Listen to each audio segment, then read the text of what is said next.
On 1963, in Washington, D.C., one man stands upon a crowd of hundreds of thousands of people. That man's name was Martin Luther King Jr.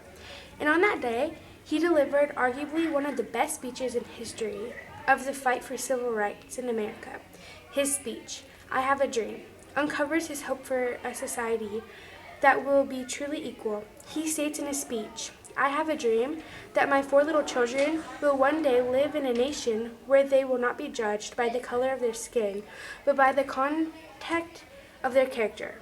This shows that he was working towards a world where everyone has no bias, no prejudice, no discrimination, only a sense of good character in which to judge. Due to his immense influence, he had a federal holiday created in his honors on the third Monday of every January to remind us of his dream and how we should be working every day. One day, a young Argentine woman by the name of Anna Marie, while on a walk half a block from her house, saw a Ford Falcon pull up next to her. 2 weeks later, she and her unborn child were found dead along a riverbank.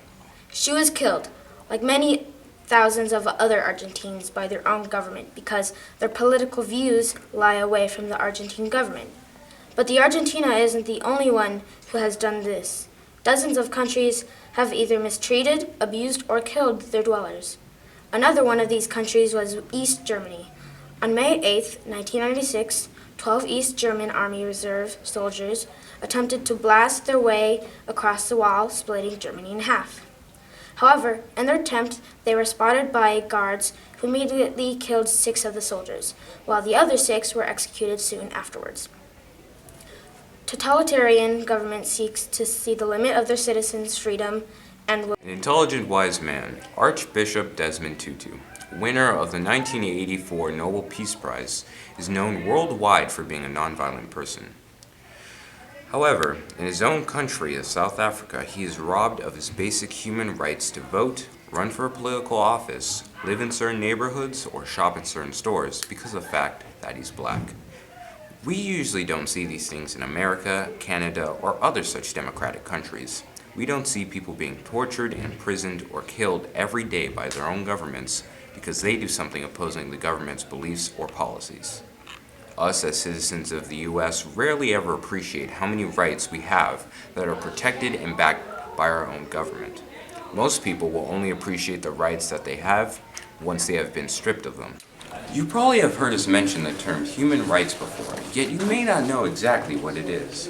Well, human rights is described as the rights that any human being are entitled to because of the fact that they are human.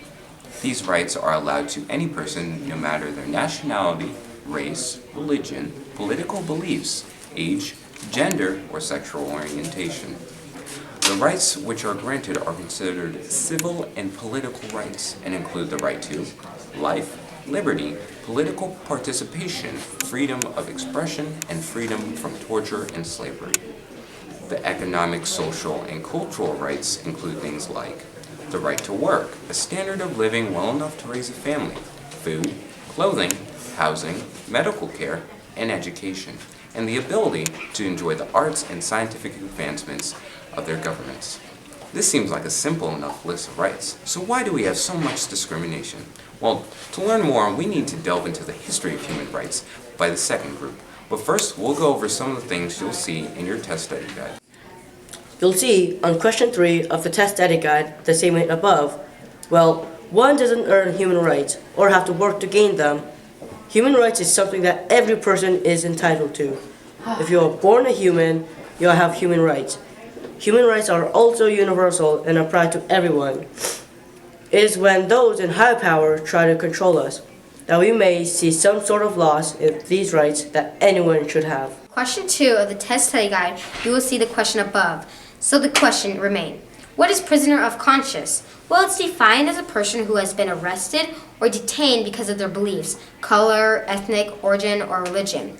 One example of this when Rosa Parks was arrested when she did not let her front seat up for a white man